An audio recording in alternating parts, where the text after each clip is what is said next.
my ex-wife learned the hard way to not ignore a court summons. This is going to be in one interesting on, so stick till end. For context, I was married to a lady for 15 years before divorcing her because she loved to sleep with other men. While it took me 6 years to realize this, she worked from home. I traveled 2 hours each way into town. I attribute it to her being either a sociopath or a narcissist, or both. Why not? She had the ability to switch on and off the charm, as well as tell falsehoods right in front of your eyes. In hindsight, everything seems clear. Let's call her V, short for Voldemort, since I referred to her as she who must not be named after we split up, and the term stayed with all my friends and family. During our marriage, my ex and I were great friends with another couple, whom we'll refer to as Sam and Marie in this essay. Sam was, and continues to be, my best buddy. V's best friend was Marie. Marie had discovered V's intentions to cheat on me before. I did and warned V that she couldn't condone adultery, and that their friendship would end if V did cheat on me. No, Marie didn't tell me, and I don't blame her for that. V was having a Facebook affair. If you're going to have an online affair, don't do it while married to a computer expert. With this fellow in CA, we lived in MA, and it was only 2 weeks before V was flying him out and putting him up in a hotel for 3 days. I spent those 2 weeks putting together a lawyer, a private investigator, and an escape plan. I left her the weekend following their hotel stay. She would spend the days with him and come home for the afternoon/evening without a trace of regret in her conduct.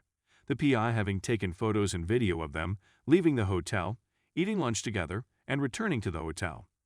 I first remained at Sam and Marie's in-law basement apartment before relocating to a modest flat back in town where V resided.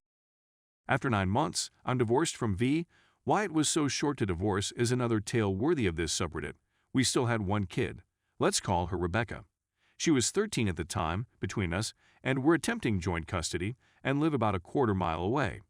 There are additional children from the marriage, but they were living separate from us at the time and have no role in this portion of the tale. We had bought a late property during the marriage and had it up for sale, and we had agreed to divide the revenues in the divorce agreement, but paying half the mortgage on that plus the rent on my apartment was really pulling me thin financially. Marie sends me an email with the subject line, V just trying to get me fired. To cut a long tale short, V contacted Marie's supervisor, alleging that Marie was chatting about V during sales calls with clients, but her boss knew it was BS and told V so. Marie was astute in not wasting time waiting to see what would happen next. That day, she went to the local courts and filed an anti-harassment order against V. It took numerous court appearances for V to tell the judge her side of the tale, since she opted to disregard several summons to court. Because V failed to appear in court, the judge eventually issued the injunction. During this period, V contacted 911 on me 3 times, once alleging I had planted a letter bomb in her mailbox and twice claiming I had broken into her apartment without her consent. I was accused of sending a letter bomb because I had posted a link to shipyournemesglitter.com on Facebook months previously and then sent her a large bundle of paperwork to sign. When the cops arrived, I had to go to V's apartment and open the letter in front of them. It goes without saying that there was no glitter, much alone a bomb. Surprisingly, this charge came only days after a real bomb threat was made to the town hall. That's amusing. I had gone inside her apartment twice, both times to drop off Rebecca's book bag, which she had left at my flat. V texted me both times, giving me permission to open the door and place the book bag just inside. She then contacted me after I'd done so, attempting to remove my approval. V still believes that if she deletes a message on her end, the message gets erased on mine. Even though kids will be kids, and Rebecca did leave her book bag at my house at least once more, I did not fall for V's trick a third time. Rebecca and I met midway between the residences to give the neglected book bags. Various small kid wellness checks on nights when I had Rebecca at my apartment were also included in the multiple 911 calls. It's a lot of fun trying to explain to your kid why the cops are turning up at 8:00 p.m. to see whether she's all right. V was basically trying to get me irritated and respond negatively. Sam and Marie have been lifesavers to me and Rebecca during this ordeal. They host and prepare weekly family meals for us. They are Rebecca's godparents, and they are absolutely rock solid in their support and tolerance of the situation. V filed for sole custody around this time. I insisted on a guardian ad litem, gal, being appointed to represent Rebecca's best interests, despite the fact that she was a small child. Of course, the parents must pay the GAL expenses. My finances are starting to worry me at this point, so I send V an email stating we need to lower the price of the lake home and sell it regardless of profit. I wanted that burden off my back so I could continue to afford to live in a place where I could co-parent Rebecca and fight the custody case. So here I am, spiraling further into debt, unable to pay rent or mortgage in the long run, while V begins yet another legal fight for full custody. I had no option but to move back in with Sam and Marie in order to continue paying my lawyer and fighting. About a week after I've moved back in with Sam and Marie, Rebecca informs me that V's glass patio table was destroyed the night before. I was in New Hampshire with witnesses that evening, so it couldn't have been me. I was paying for Rebecca's mobile phone, and we had Life 360, so we could always know where each other was, due to V's previous threat to take the two youngest kids and go to CA to be with them from Facebook, plus it had history, so I could at least establish my phone was in NH. Rebecca tells me she knows I was in New Hampshire and that she'll tell her mother it wasn't me.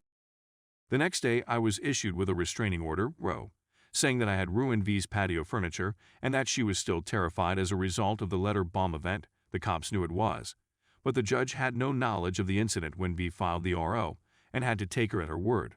The RO was for 10 days, after which I may go in court and dispute the continuation. The officer who served the RO indicated that he was required to seize any guns and licenses. While I did have a newly obtained classic concealed carry license from a couple's guns course that V had given me as an anniversary present the previous year, I didn't have any firearms other than Rebecca's BB pistol. The officer smiled as he walked away with just the class A license, saying he was very confident I wasn't going to go on a BB gun spree. The following day, I went to the police station and requested any incident reports involving me since I left her. I was aware of 7 incidences, but the desk sergeant told me that V had reported 19 incidents. He chatted to me for a while, obviously trying to figure out what type of person I was and what was going on. We parted ways with him telling me that the patrol officers would now know what was going on and that the PD would do the right thing as long as I maintained my calm. That's okay. Sam, Marie, and I are sitting on their porch 2 nights before the court hearing to oppose the RO, sipping beer and planning what I'm going to say to the judge. I'm a little disheartened since I know it'll be a he said she said issue, and I live in Massachusetts. When it comes to parental rights in Massachusetts, if your chromosomes do not match, you are treated as a second-class citizen. V also deserves an Oscar for her portrayal of the victim. It didn't look good. My only hope was that V would decide that the RO was enough to make me seem bad to the GAL and not show up, allowing the RO to expire. Hey, let me see the RO, Marie remarked abruptly. I presented it to her. This is my judge, by the way. She's the one who issued the anti-harassment order on V. You're joking. Sam and I exchanged astonished looks. I promise it's true. Allow me to go grab it. Marie enters and returns a few minutes later with her court order. It is indeed the same judge. My smile was so wide it seemed like it was going to tear my lips. I knew precisely what I had to do now. Now comes the important part of the story. The court date for contesting the RO has come, and I'll be there first thing in the morning by myself. He didn't have a lawyer since he had to appear in court elsewhere. I thought he wouldn't show up, but she did, with someone other than her divorce lawyer. And before court started, her new lawyer approached me and offered to let the no-contact order expire in exchange for a do-not-abuse order. I gently refused her offer, noting that I had done nothing to justify either order and that I wanted the court to hear my case. V's lawyer was taken aback by this for a while, then shrugged and strolled back to where V was seated, as if to say, "It's her funeral." We appeared before the judge, and V told her side of the story while I began telling mine, introducing all of the incident reports from the police department, but V and her lawyer didn't have copies of all of them, so the judge sent us back to the gallery to await the second call while V and her lawyer reviewed the reports. When we were called back, the judge began to go through the substance of the police reports, which I indicated was largely immaterial, but she persisted on going over them. V highlighted 2 incidences in which I briefly visited. V's flat with her consent, but she portrayed them as my doing so without her permission. I said that if required I would be able to give the messages for which she granted authorization, but I did not have them with me today. When reviewing the original police report from the night, I discovered the online affair, in which V claimed I had brain lesions. V also attempted to portray me as having multiple personality disorder, as stated to her by our shared primary care physician. His doctor told you this without his permission. The judge questioned, clearly perplexed. Your Honor, yes.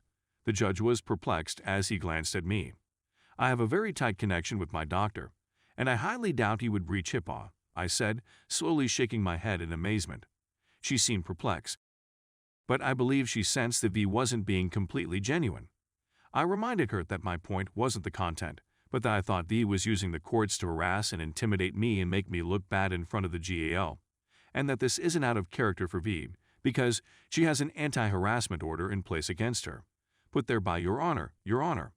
The judge blinked at that piece of information.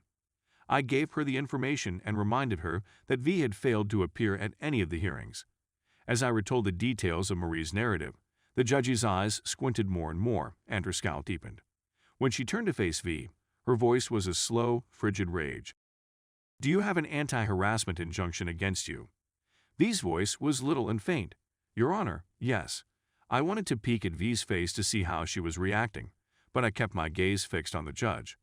V was pointed out by the judge. How come you didn't show up to the hearings? V took a breather while she tried to think of an explanation. Because I didn't want to be associated with it. But the judge cut her off. I believe it was the tipping moment, because I believe she was about to approve their request for the do not abuse. But she turned to me and stated severely, I think there is a bit of stuff going on both sides, but obviously she wants you to stay out of her apartment. Your Honor, never again. Restraining order terminated, she said, and we were done with the thud of her gavel.